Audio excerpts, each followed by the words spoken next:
The history of heavy.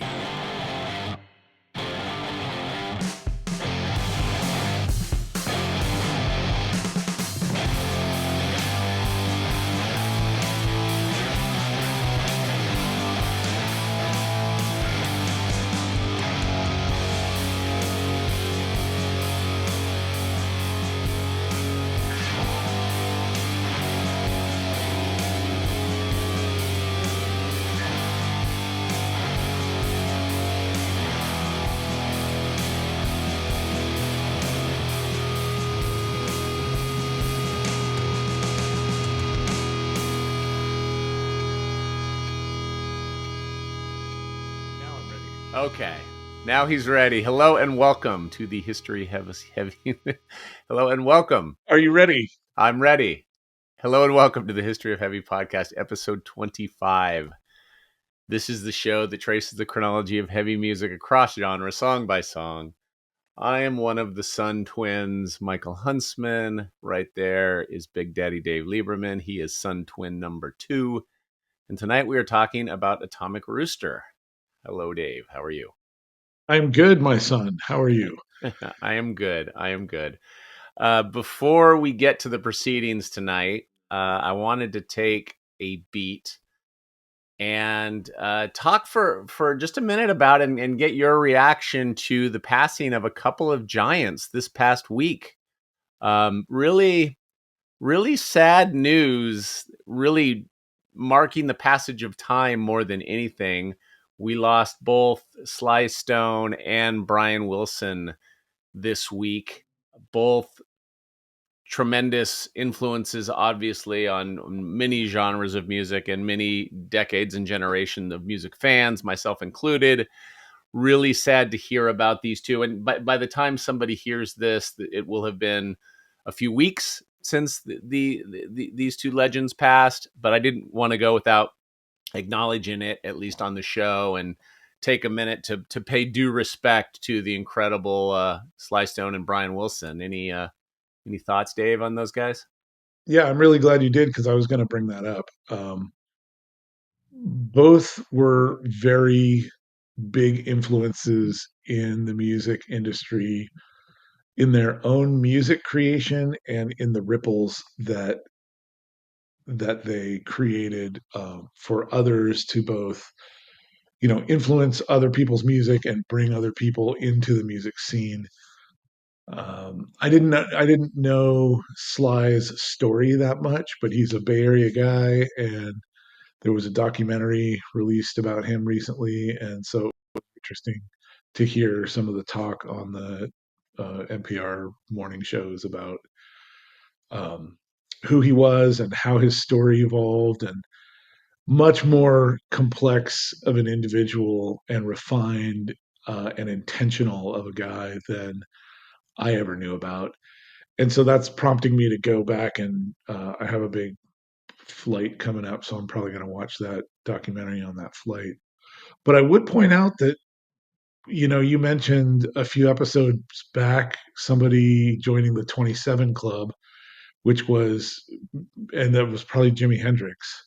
I think I was talking about Brian Jones of the Rolling Stones Ah, at that okay. moment, who I will also talk about. Oh, no, you know who I was talking about? I will talk about Brian Jones tonight. I was talking about Dave Alexander, the original bass player for the Stooges, is a member of the Yes. 27 Club. Yeah. 27 Club being musicians who died at age 27, typically of drug overdoses.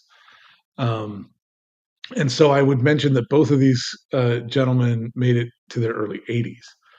So, in a nice counterpoint, um, sometimes you can do it. You can be a rock star and influence the world and the genre that you represent and your craft, and live to be a ripe old age. Yeah, both of these guys, massive music influences on me, very foundational to my childhood. Both artists that I was introduced to as a very, very young child by my older sisters. Grew up listening to both the Beach Boys and Sly and the Family Stone, and still two of my favorite artists of all time. So really, really sad to lose them. But to your point, they were in their 80s. That's when people are supposed to die. Um, That said, they both had very troubled lives for mental health True. issues, a variety of reasons.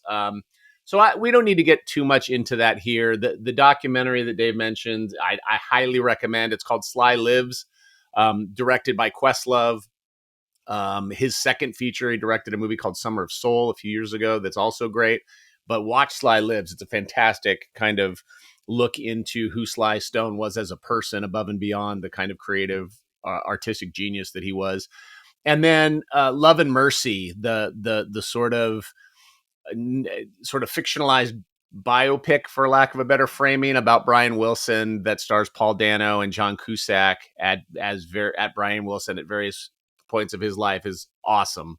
So people should check that out. But yeah, I wanted to talk about those guys. Neither Sly nor the Beach Boys are artists we're going to necessarily touch on the History of Heavy podcast, but both artists that I love and made great music. And the world is a little sadder today now that they're gone. But R.I.P. Brian and Sly.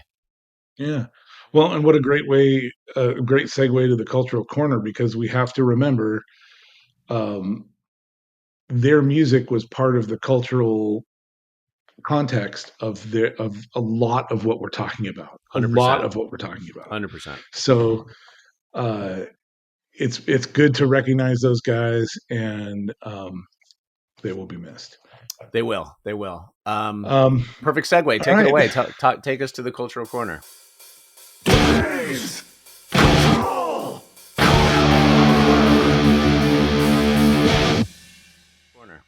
Let's talk about July 1970 for a bit. A couple of big things happened, so I'm just going to do a deep dive on a handful of things.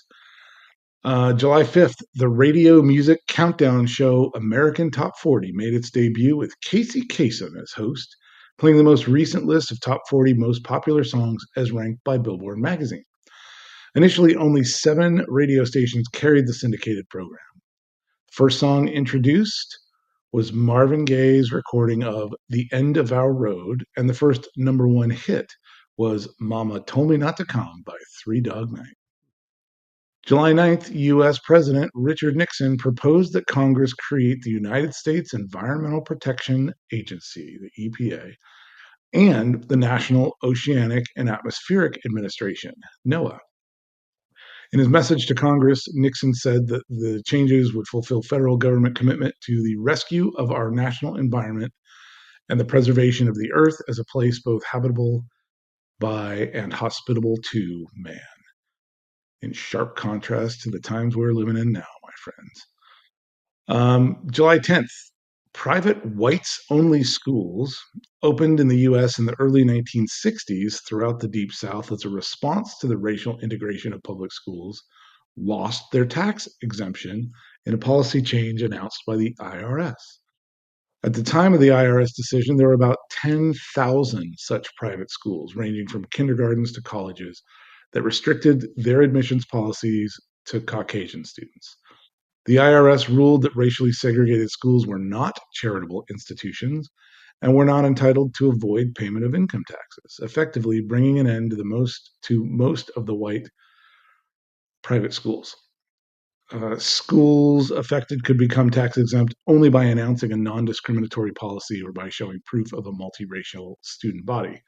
In Mississippi, unsurprisingly, an official of Citizens Council School Foundation called the loss of exemption politics at its wickedest at the expense of school children and described it as disturbing because it made race a factor in tax exemption. We are very much still in 1970 with the movement of the civil rights movement, starting in the 60s, still very much at war in this cultural context. Um, July 16th, the benevolent and in related news, July 16th, the Benevolent and Protective Order of Elks, an all-white national fraternal organization commonly referred to as the Elks Club, and with lodges across the United States, voted overwhelmingly to continue its prohibition against non-white members, with only 22 in favor and 1,550 against changing its constitution. which required that members had to be white, U.S. citizens, at least 21 years old, believers in God, and with no prior membership in a subversive organization. The Fuck vote, them. yeah, I know. The Elks Club, This is a folks. fucking depressing cultural corner. I hope you got some happy stuff coming. Sure. Um, yeah, the vote took place in San Francisco at a lodge meeting. In 1971 and 72, members would vote again. This way, until 1973, it would be that they removed the prohibition. Um, yeah. July 27th in Chicago, Sears, Roebuck and Company announced its plan to construct the tallest building in the world to be 1,450 feet, taller than the 1,350 feet Twin Towers of the World Trade Center in New York City. 110-story Sears Tower, now called the Willis Tower, according to this Wikipedia entry, it might be different by the time I read this, would take its first tenants in 1973 and would remain the world's tallest building until 1998, when the 1,483 feet tall Petronas Towers would open in Malaysia. That's quite a run, Yeah. 1970 to Good job, Sears 1998. Tower. Yeah. And also, on a very sad note, July 31st, after 238 years, the traditional daily drink of rum for British sailors was ended as the Royal Navy ended the rum ration, the tot, that had been permitted for British seamen since 1731. The Navy had pronounced its plan to end the daily serving of 95.5 proof rum a year earlier, concluding, as one report described it, that rum-soaked sailors had no place in modern warships. While the serving of rum would still be permitted for special occasions, the daily issue of rum was ended. And what a sobering way to enter into our conversation. Sobering indeed. Sobering indeed. Thank you for that. Again, not the most uplifting, positive start to the show tonight. Not the most positive, uplifting events happening in our actual world tonight and in recent weeks and months. But we're gonna keep it light. We're gonna talk about Atomic Rooster tonight. Yeah, and Yeah, before we get into it, yeah. one way to mitigate this heavy cultural corner is just to binge the show and get a whole bunch of the rest of the year's cultural corner. Do all of 1970 in one sitting, and it'll be okay. That's a good call. Maybe we should edit it and just have like the cultural corner for the whole year with just you. That's maybe I'll do that as we Wait, cap no, each nobody decade. nobody needs that, Mike. Yeah. Okay. Nobody Fair needs enough. that. All right. No, All right. Let's talk sorry. about Atomic Rooster. They are a British rock band formed in 1969 in the wake of the breakup of the crazy world of Arthur Brown, who we talked Mhm. about ourselves on episode 13 of this podcast. We talked about the crazy world of Arthur Brown's Fire. Great song, great episode. Go back and listen to that.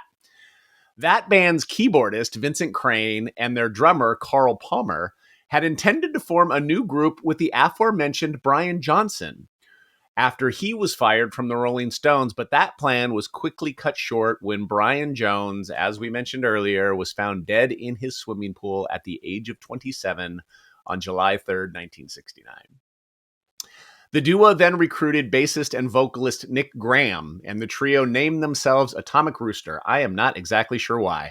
Apparently, per Wikipedia, it says maybe it was the influence of the US band Rhinoceros. I'm not sure that's entirely true. I don't know what the connection between a rhinoceros and a rooster is. Maybe Atomic Rooster and Iron Butterfly are a little more akin. I don't know, but they were called Atomic Rooster. Not the best band name in the world. That said, after gigging in and around London, opening for the likes of Deep Purple, they did sign a record deal, that being with B&C Records. And they released their self-titled debut record in February of 1970.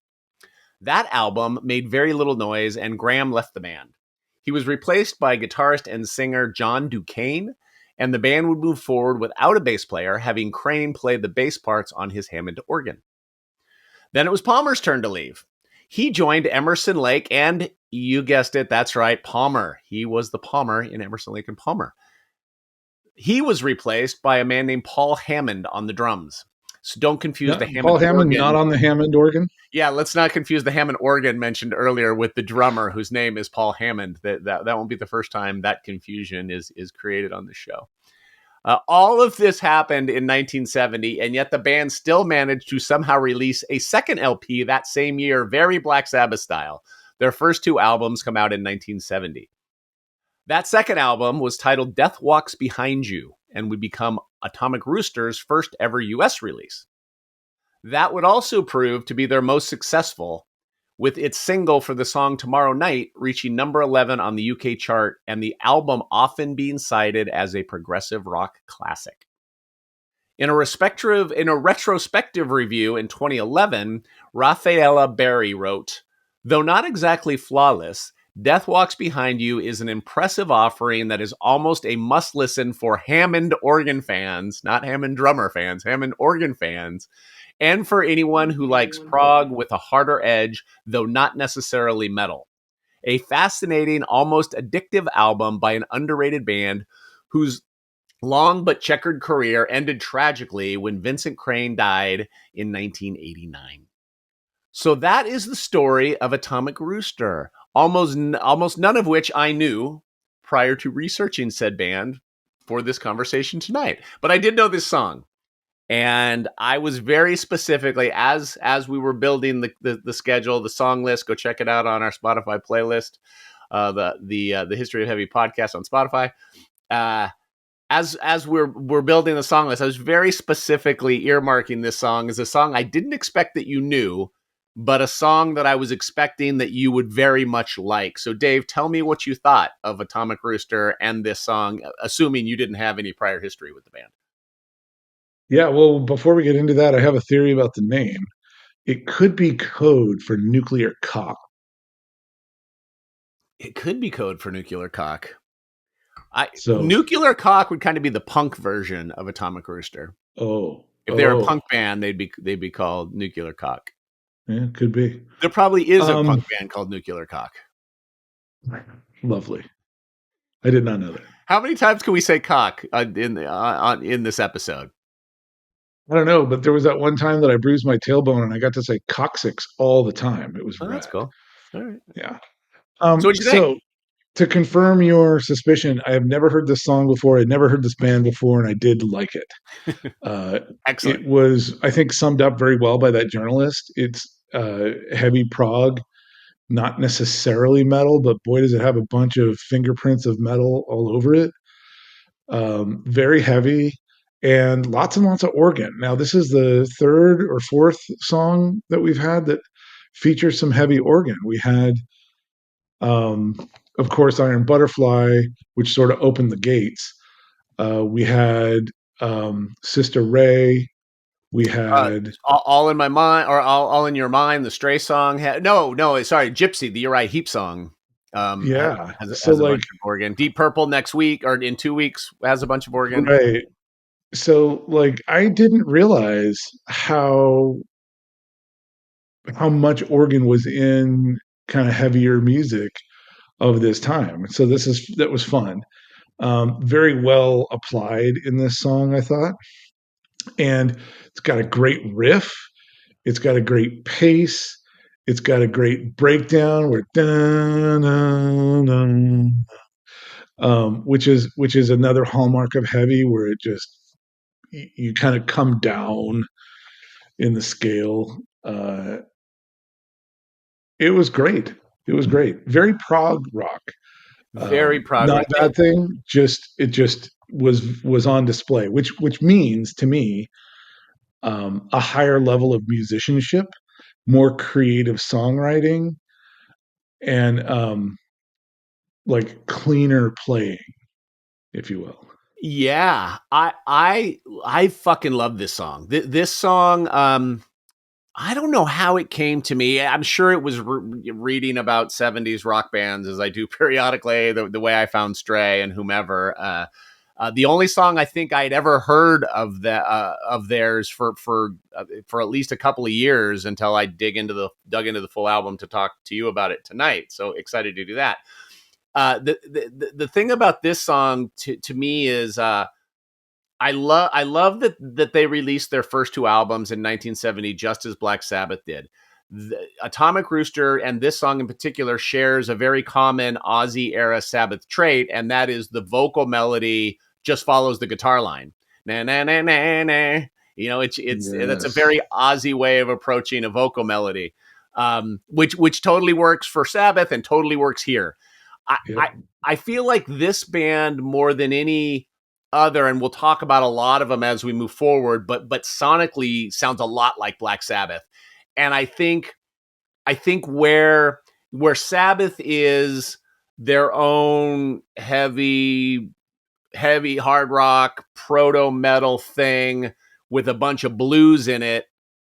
Atomic Rooster is a hard, heavy proto metal thing with a bunch of progressive rock in it instead of like there's less blues in Atomic Rooster and more noodly King Crimson isms, and in Sabbath it's more creamisms. Um, Yes. you know, Yes. and it Yes. totally works. I think it's nobody's Absolutely Black works. Sabbath, but it's great.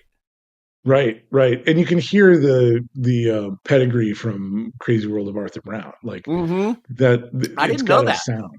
I Yeah, me didn't know. neither. Yeah, But when I read that, I was like, oh my god, that makes yes, of course. yeah, It did have a familiarity to it, but it was it works. It works. totally. So Did yeah, I agree with everything you just said. Did you get a chance to listen to the full album? I went through some of the other songs, and none of them really grabbed me. Yeah.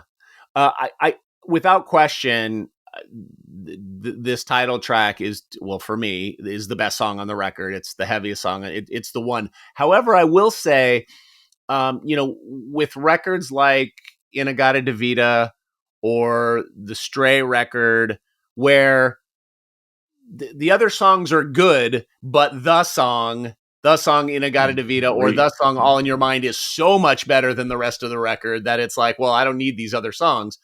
I didn't Right. find that with Atomic Rooster. I think the record Death Walks Behind You is a really good record. None of it quite lives up to the title track, but the whole record is good. And I have this kind of rotation of records that I don't want to get into my insanity, but I added it to that list that I'm gonna spend a few weeks with this record and listen to give it some more spins because it's one of those things where you're like, I do this all the time where I'm like, well, when I first discovered this song, why didn't I just deep dive into this band?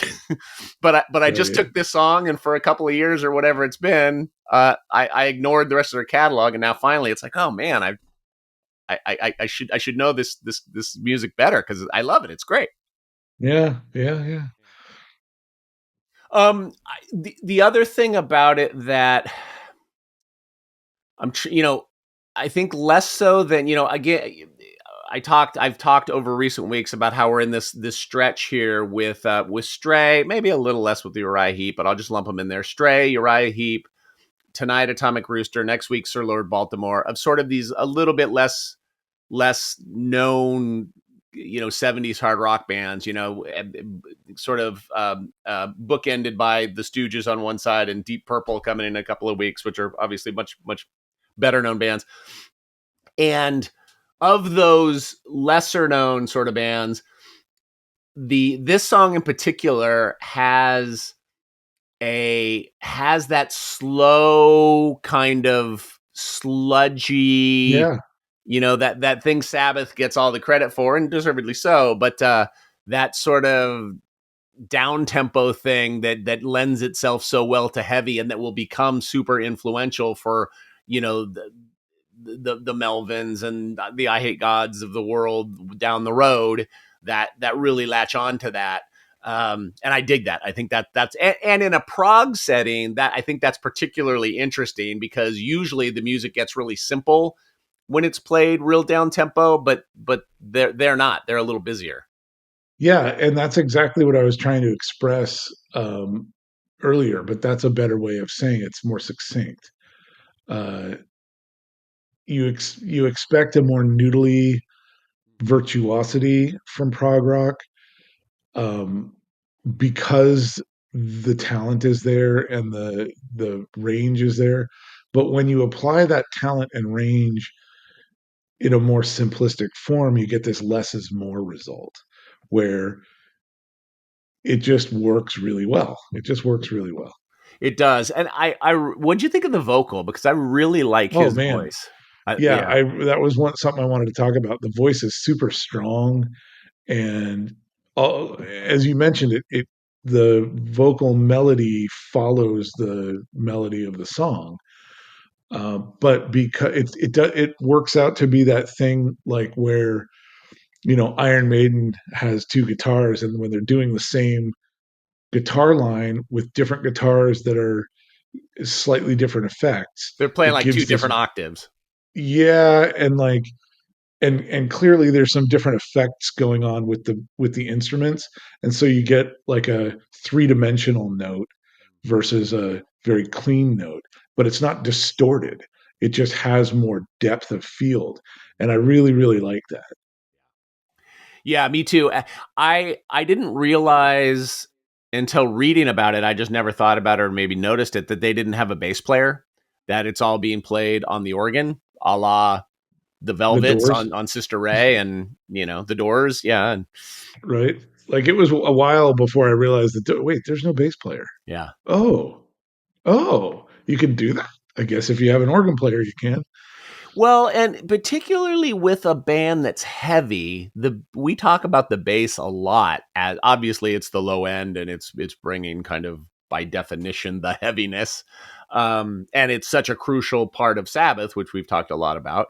But to not actually have a you know a capital B bass player in this band and just have a bass organ is kind of interesting for music that's this heavy. Yeah, because they totally still pull it off. Yeah, absolutely. Um, we talked about the prog of this, and in that review that I read, she specifically says that it's not necessarily metal. How much metal do you hear in this? How much of a precursor to metal do you hear in Atomic Rooster? I don't agree fully with her Yeah, I don't statement. either. I don't either. I don't think it is primarily metal, but that doesn't mean it's not necessarily metal. Um, it, especially given where we are in the history of music right now, metal is largely blues anyway. So it's as much metal as Sabbath is metal in a way, because Sabbath is as much blues as they are metal. So this can be kind of a mixed breed of half and half prog and metal, and be metal enough to be metalish. So I think it's metal-y.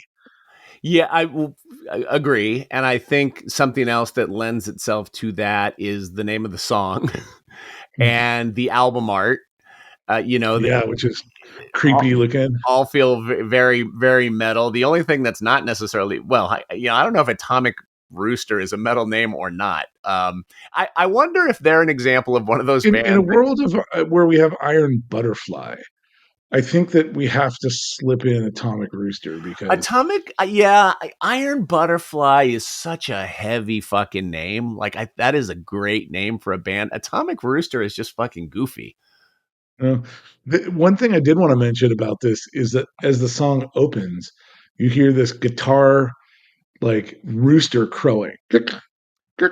I never thought of it like that. I Yeah, never I thought of it like that. picked Yeah, that up you're as like, right. whoa, that's a chicken.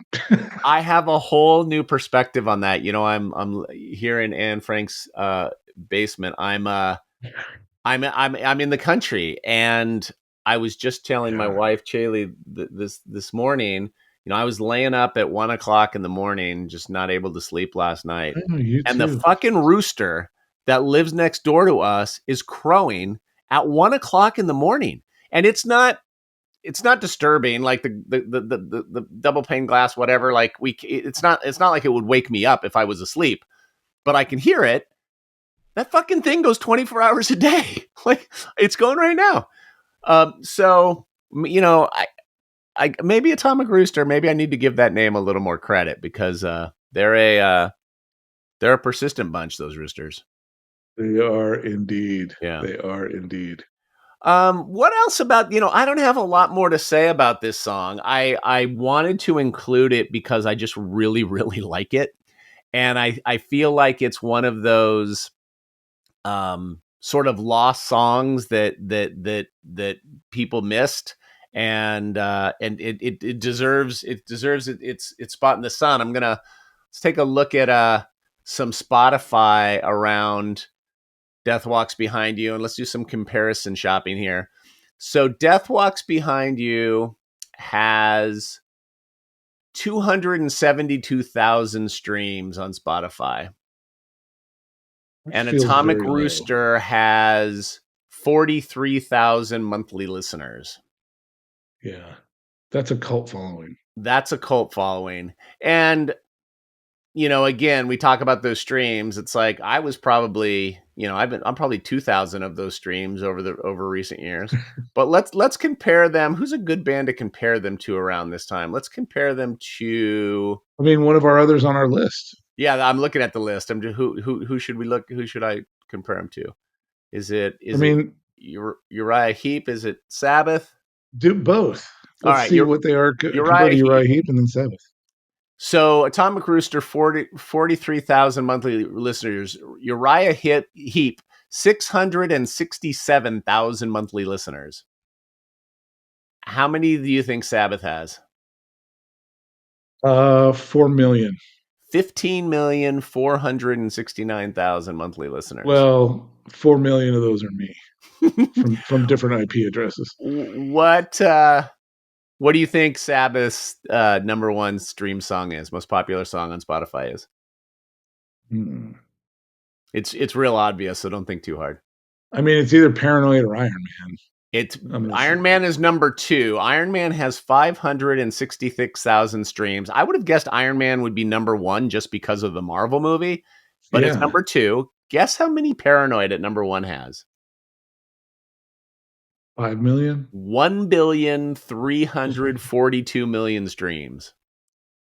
It's in the 1 billion club, so that's impressive. Wow. Okay. I'm just happy that we. I'm really surprised at the disparity between Iron Man and Paranoid. One Yeah, billion versus 500,000. yeah, Paranoid has twice as many. I mean, my cell phone ringer is a excerpt from Iron Man, and has been for like 23 years or something. Right, but it's not streaming Spotify. No, but like I've been jamming that song for 23 years. I would think that more people would be jamming that song. Oh, I think a lot of people are jamming that song. Well, a lot of this too is genre, right? A lot of people that listen to this kind of music are listening to Apple Music, or they're listening to vinyl, or they're listening to Sure. CDs.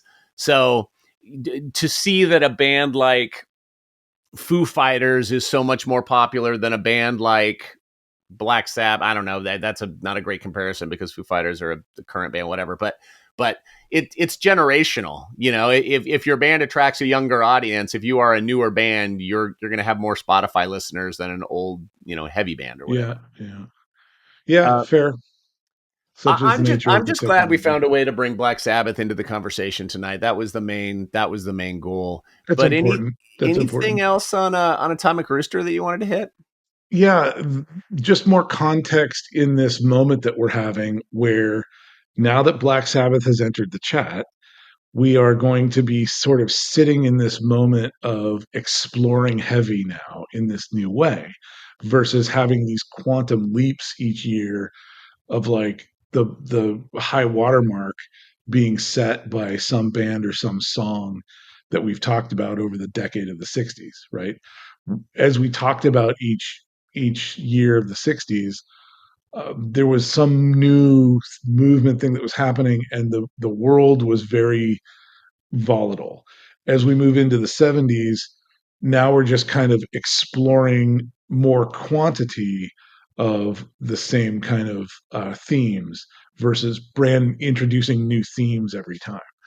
So it feels like this is more of that. Now we've got the heavy prog kind of reaching prog way, and we're going to get into Alice Coltrane and get into more of the jazz. Like we talked a little bit about it with John Coltrane, but now we're stretching and as we stretch around, it's going to be more kind of just more depth and more quantity of this type of thing rather than these high water marks. Yes, that's really well said. I think the other thing that's happening is we're getting to album oriented rock, Mm, and a lot of the early bands we talked about, the Kinks, the Rolling Stones, the Beatles, Hendrix, Cream, everybody of an age were listening to those bands. And now I think the audience is starting to be a little bit more bifurcated. So there are hmm. fans of, folk rock or hard rock or jazz, whatever. I think the audiences are becoming a little bit more um, sliced and diced, maybe, than the early teenage rock and roll audiences, where if you were of an age, this is the music you were listening to. Now there's more selection of the music, maybe, more channels on the FM dial, sort of thing. Um, Yeah. and and And this and is when Casey Kasem shows up in 1970. right, So like right, that helps kind of uplift that very poppy segment, and it kind of removes it from the heavy conversation. And so the people that are not listening and not paying attention to that stream of consciousness have a clearer field, I think. They're not clouded by that. The other thing is, you mentioned it, we're going into album oriented creations versus a record being a single, right? Like that's still an industry term all the way through. But, these songs that we were talking about oftentimes were a single that was put out and would have been popularized as such. And so you could just buy the 45. You don't need to buy the whole album. Now we're getting into album stuff, and so we're going to see things like Atomic Rooster putting together an album where they're going to have a heavy moment and some quiet moments and some instrumental moments and some vocal moments, because they're building us a whole opera, for lack of a better right. term. It's They're not using the always a whole rock canvas, opera. right? Yeah, exactly. That's a great way to put it. They're using the whole canvas. Yeah. Um, all right. Well, short and sweet tonight, but I expected as much for these kind of again these lesser known artists, where we really just want to kind of expose them to people and spend a few minutes chatting about them. Uh, we do have to get into song v song, where we pit our current song champion uh, against tonight's current topic. My current champion is the Stooges' "Loose." Dave's is Led Zeppelin's "Dazed and Confused." Dave, how is Zeppelin going to do against Atomic Rooster? It was a tough battle this week, um, but Zeppelin's going to come out on top barely. Like Mm. it's a 10 round uh, technical fight. I'm glad you like this song. That makes me really happy. Will it end up on any playlist, or do you think it'll get much play for you beyond this conversation? It's going to go on a couple of play. I'm actually building out now. I'm getting better at building out playlists. You've inspired me. Awesome. This project has inspired me. So I have more than one place to put it. Happy to hear it. Happy to hear it. This song will not be the Stooges for me either, although it was closer than expected, because I also really, really, really like this song. So those are our current champions. Stooges and Zeppelin will go forward to next week. Actually, it won't go forward to next week. It'll go forward to 2 weeks from now. We are taking a week off. As you hear this, if you are hearing this right when it comes out, Dave will be in Turkey. So Dave will be on a bit of a hiatus. So we're going to take a break. But when we return, we are going to talk about the aforementioned Sir Lord Baltimore. This one will be fun. This is Dave's pick. This is a band that I overlooked. I thought between the Strays and the Uriah Heeps and the Atomic Roosters, we didn't need the Sir Lord Baltimores. Dave said, no, no, no. I want to talk about this band. So we're going to have a little, Oh no! yeah, we're going to Yeah, have a little bit something different for you in our approach to that conversation, which will be episode 26 of the show. Please, everybody, check that one out. And I hope you enjoyed this one. Dave, that was a great conversation. Thank you, sir. great song. Thanks for including it. It was. Keep it heavy, everybody. Go watch Sly Lives. Listen to Sly and the Family Stone. Go listen to Love and Mercy. Listen to the Beach Boys. R.I.P. Sly Stone and Brian Wilson. Pet sounds. Listen to pet sounds. Pet Sounds, dude. Oh my god, Pet Sounds. Also, Smile. The Smile record is fucking incredible. So that's it. Thanks, guys. We will see you next time. Okay, thank you. Bye.